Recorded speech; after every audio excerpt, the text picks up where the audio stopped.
Olá, seja bem-vindo ao Q de Quadril, o podcast de quem faz e quem fez cirurgia de quadril. Eu sou Suelen Rocha e aqui comigo o Dr. Pedroni. Tudo bem, Dr. Pedroni? Oi, Suelen. Tudo bem, e você? Tudo ótimo. Doutor, então hoje nós vamos falar sobre as tecnologias que envolvem a cirurgia de quadril.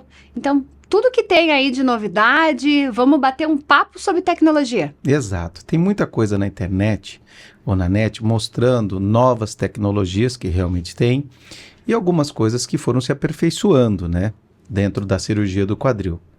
E indiscutivelmente, hoje o que mais se vê na internet e nos meios de comunicação é a respeito do robô ou do navegador em cirurgia do quadril e das vias de acesso em cirurgia do quadril. Vias de acesso é por onde você faz a incisão para implantar a prótese. Tá, então vamos começar do começo, né, doutor?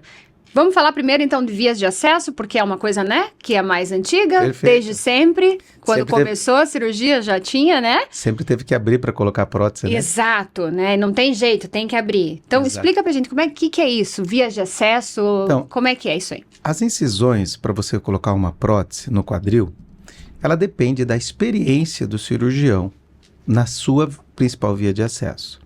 Basicamente, você tem 3 vias de acesso. Uma que é chamada anterior, que teoricamente ela não divulsiona, ela não corta a musculatura. Uma mais lateral ao quadril, imagina em cima de um culote, por exemplo, de uma mulher.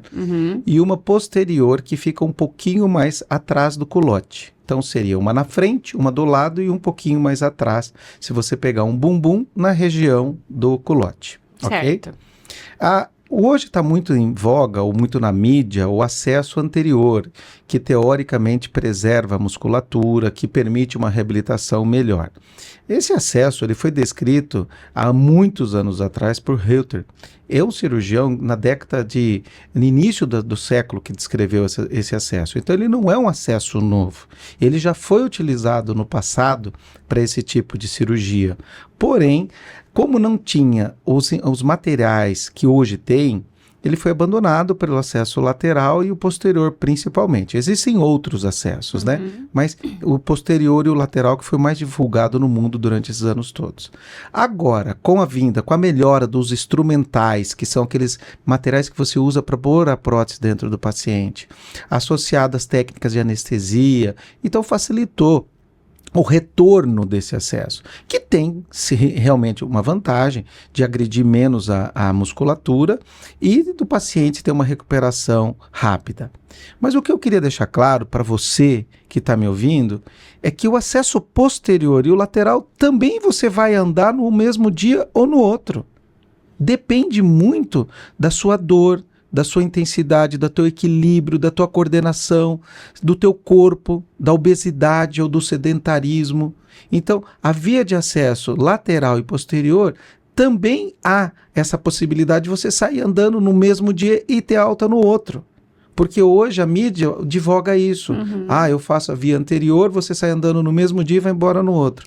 Eu também faço posterior e na maioria das vezes ponho o paciente para andar e sai de alta no outro dia. Vamos falar em termos aí pro leigo, doutor. Via posterior. O que é a via posterior?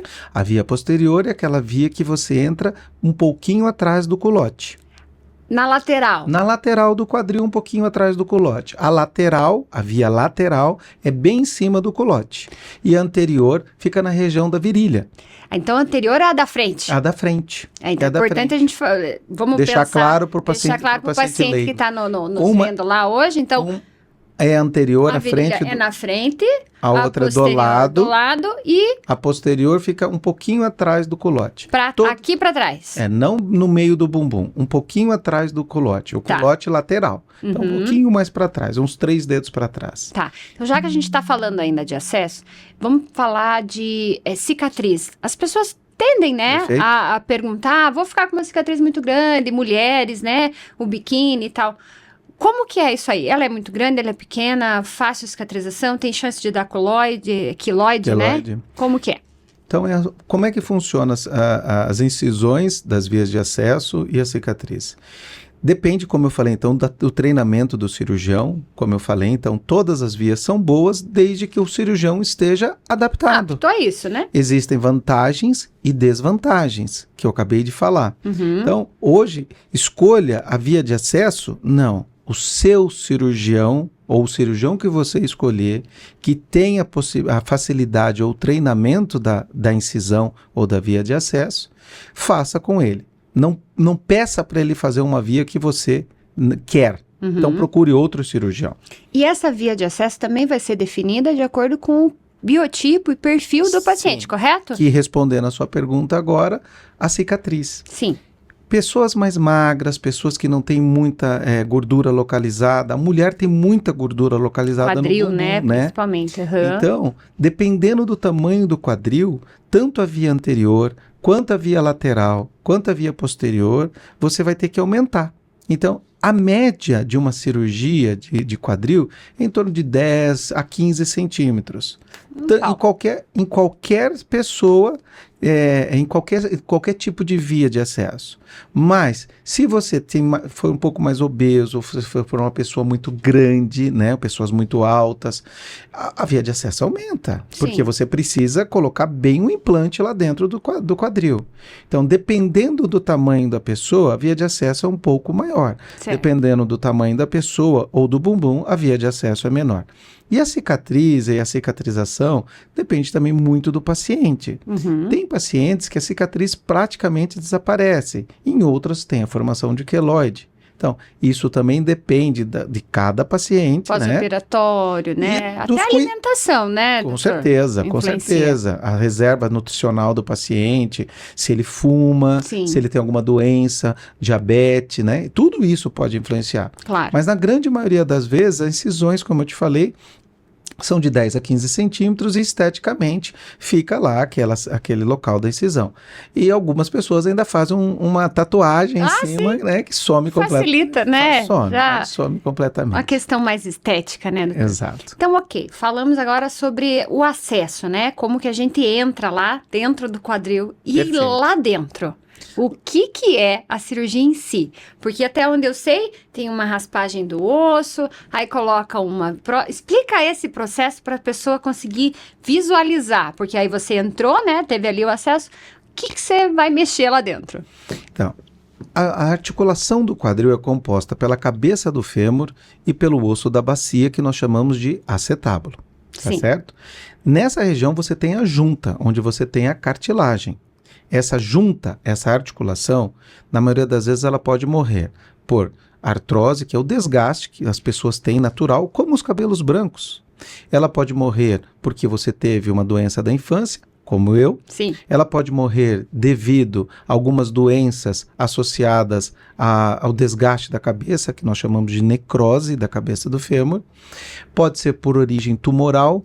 Pode ser por origem inflamatória, pessoas que tenham doenças reumáticas inflamatórias têm uma tendência de ter mais. E nos idosos, além da artrose, as fraturas, os vozinhos que caem ou as vozinhas que caem e quebram. Sim. Então, a cirurgia consiste em retirar aquela cabeça do fêmur, que está gasta, retirar aquele excesso de cartilagem morta ou desgastada da região do acetábulo, que é o osso do quadril, e substituir a cabeça do fêmur e a parte do acetábulo por encaixes lá dentro. Encaixes que são articulados. Importante falar que aqui, né, doutor? E essa é a parte A cabeça do fêmur aqui, ela foi retirada e você coloca a prótese dentro do osso do fêmur e o encaixe, a concha, vamos chamar de concha que fica mais fácil, no acetábulo. E isso vai substituir, então, a articulação defeituosa ou gasta ou fraturada. E esse aqui, doutor, é o tamanho normalmente de uma prótese? Ela pode variar de acordo com cada pessoa? Exato. E é pesada, gente, olha. Cada um de nós tem um biotipo. Então, tem pessoas de 1,5 m, tem pessoas de 2 metros. E evidentemente que essa prótese varia conforme o tamanho da pessoa. Nós temos alguns pacientes que já me perguntaram assim, doutor, eu vou para fora do país, eu quero trazer a prótese. Não é uma prótese. Tem todo o instrumental que nós utilizamos para colocar a prótese e tem vários tamanhos de prótese. Então, quando nós vamos para uma cirurgia, nós não vamos com uma prótese, nós levamos próteses de todos os tamanhos. Porque tem que ver qual que vai encaixar, né, doutor? Nós já fazemos o que nós chamamos de planejamento da cirurgia pelo exame de raio-x. E olha, pessoal, o raio-x muitas vezes é melhor do que uma ressonância para você fazer o diagnóstico de algumas patologias do quadril. Eu vejo muito pessoas levando ressonância, e às vezes um bom raio-x de quadril já é o suficiente. Então, com esse raio-x, eu consigo já planejar mais ou menos o tamanho da prótese. Mas mesmo assim, eu tenho que ter na cirurgia a prótese número 1 até a 15, 20, depende do modelo. Por quê? Porque o teu tamanho é diferente do meu. Sim. E você disse que ela é pesada. Ela não é pesada. Ela pesa hoje em torno de umas 200 gramas, 100 gramas, 300 gramas. Depende do material. Certo. Hoje nós utilizamos muitas próteses de titânio. E essas próteses de titânio são o mesmo material, entre aspas, né, da aviação, para deixar mais leve, né? Então, não é tão pesado assim. Muitas pessoas me perguntam isso, né? Vou ganhar peso na cirurgia. Não vai. Uns 300 Vou sair mais gordinho na cirurgia, doutor. Não. Tá. E me diz uma coisa, doutor, vou pegar aqui de novo.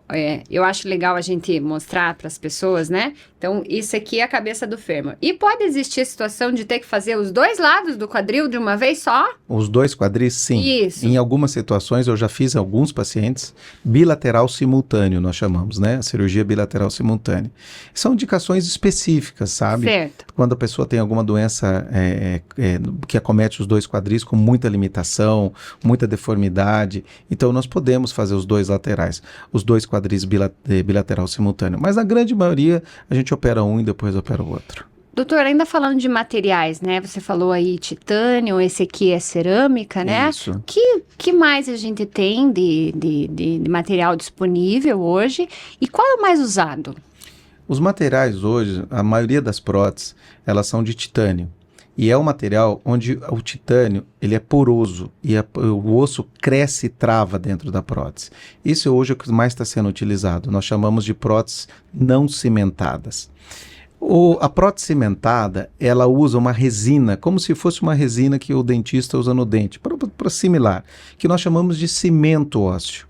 Então, essas próteses geralmente são de aço e não de titânio, e elas são cimentadas, elas são ancoradas dentro do osso, através dessa resina. Essa partezinha aqui de baixo. Essa partezinha que está grudada dentro dela, lá para dentro. A gente não consegue ver ela aqui. Então, tanto a prótese de titânio não cimentada, onde o osso cresce dentro, quanto a cimentada, são próteses excelentes. Algumas pessoas a gente vê na internet, a melhor prótese, Não existe a melhor prótese. Existem vários modelos de prótese, de materiais, principalmente de aço ou de titânio, que são excelentes. De novo, escolha teu cirurgião. Sim. Veja a experiência que ele tem. Ele vai escolher a via de acesso e o material específico para a tua idade, para o teu tipo de osso. Então, isso, pessoal, não existe. Quando vocês escutarem, a melhor prótese do mercado é tal. Calma, não é bem por aí. Desconfie.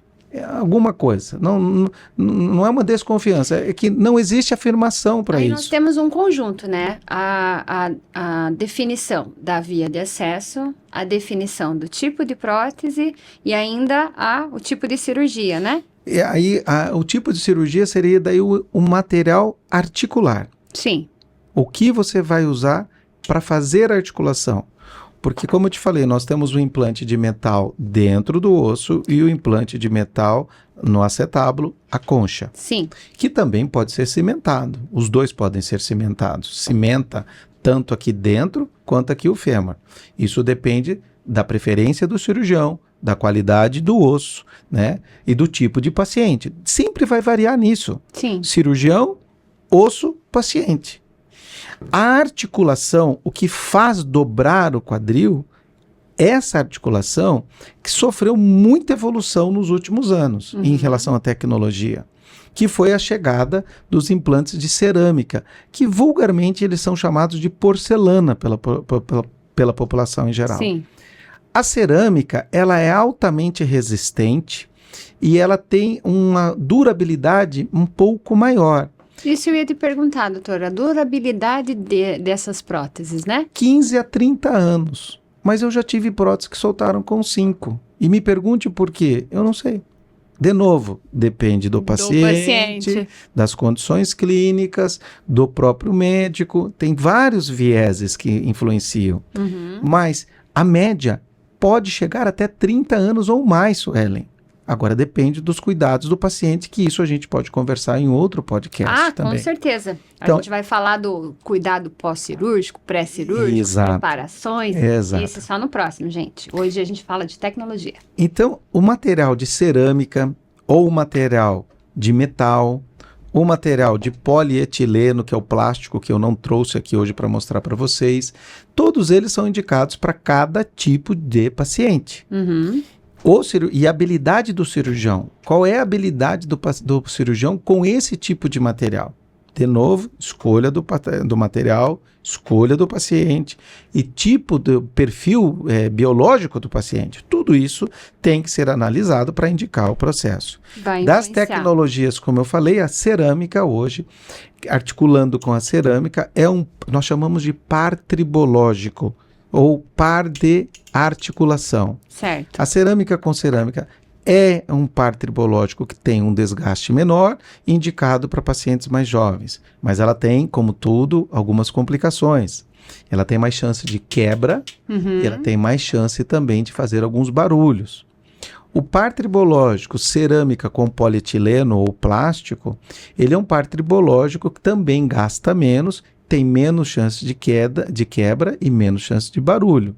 Mas tem alguns artigos que mostram que ela pode gastar um pouquinho mais que a cerâmica. O problema menos chance de barulho, agora o senhor me deixou curiosa. A pessoa vai andar e vai fazer barulho? Em algumas vai fazer situações, nheque-nheque? Dependendo... Sério? Dependendo do tipo de cerâmica e do implante, ela pode, pela lubrificação e pelo posicionamento. Isso que eu ia lhe perguntar, doutor, como que funciona esse processo aqui? Porque a gente vê que né, são Você vai produzir o lubrificante que você produz hoje. O corpo já, ele se encarrega de fazer essa função.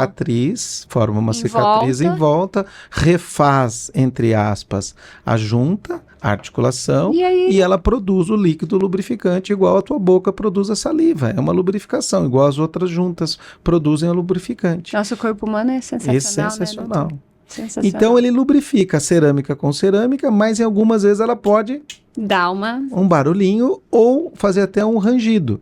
A cerâmica polietileno, ela também faz barulho e rangido, só que inaudível ao ser humano.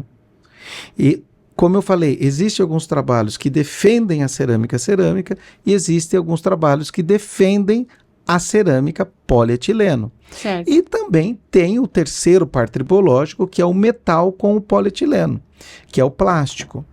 Todas elas têm indicação específica para cada tipo de paciente.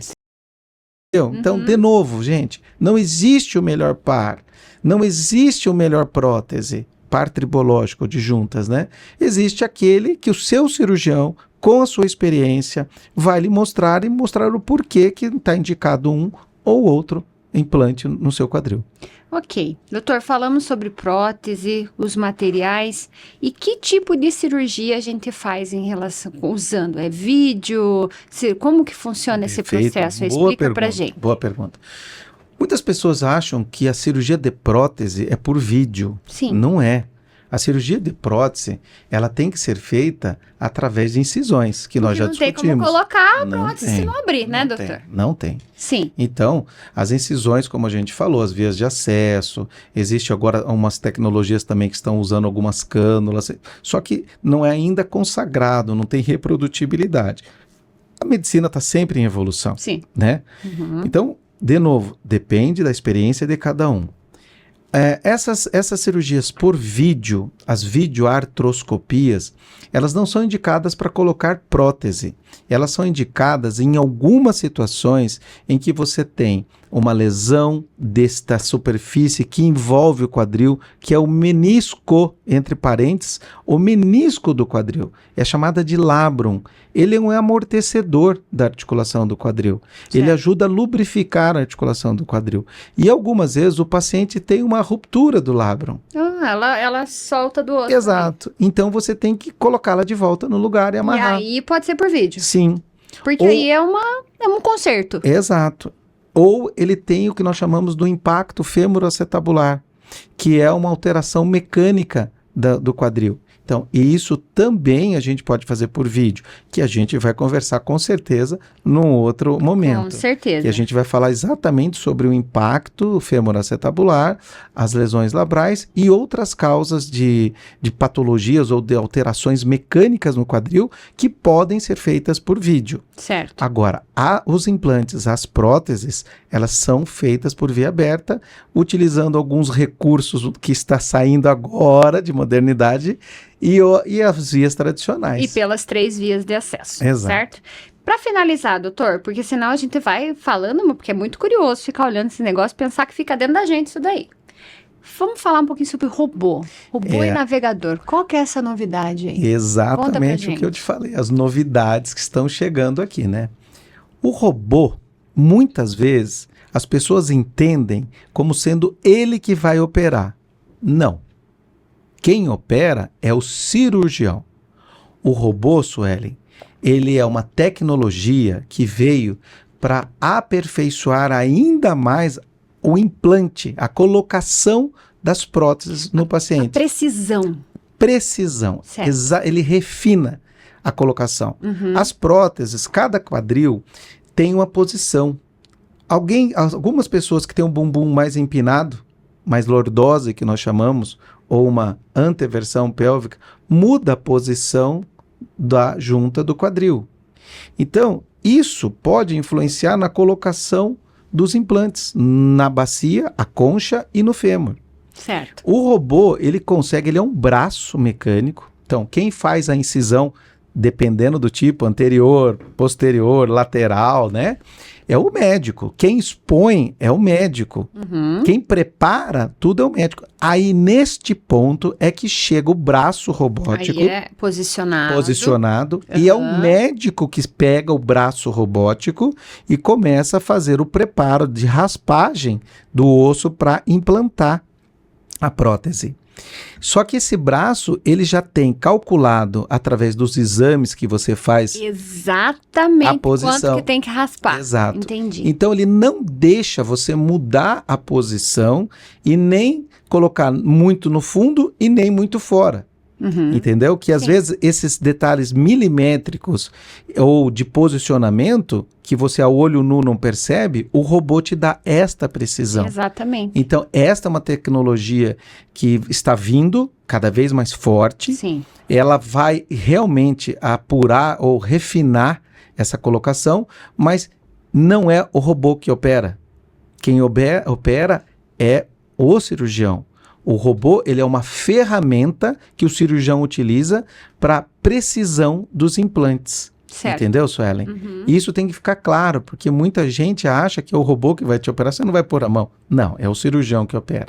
E o robô é legal porque ou um navegador, não é bem um braço robótico, mas ele te ajuda também no planejamento durante a cirurgia a posicionar melhor os implantes. Então ele te dá uma noção de posicionamento, mas ele não tem um braço robótico. Ele tem o braço do cirurgião que vai se orientando. Ele orienta pelo... Parecido com o neuronavegador, exato, né? Exato. Que é utilizado nas outras cirurgias. Ele te dá o posicionamento que você está fazendo. O robô não. Ele não deixa você fazer se você não estiver na posição. Entendi. Ele trava naquela... Ele é preciso. Precisão, né? Exato. E aí, é exatamente para a hora de colocar isso aqui, né? Essa daqui, principalmente. Essa daqui, que aí ele faz aquela concha, raspagem ali em volta. No local ideal e na posição ideal.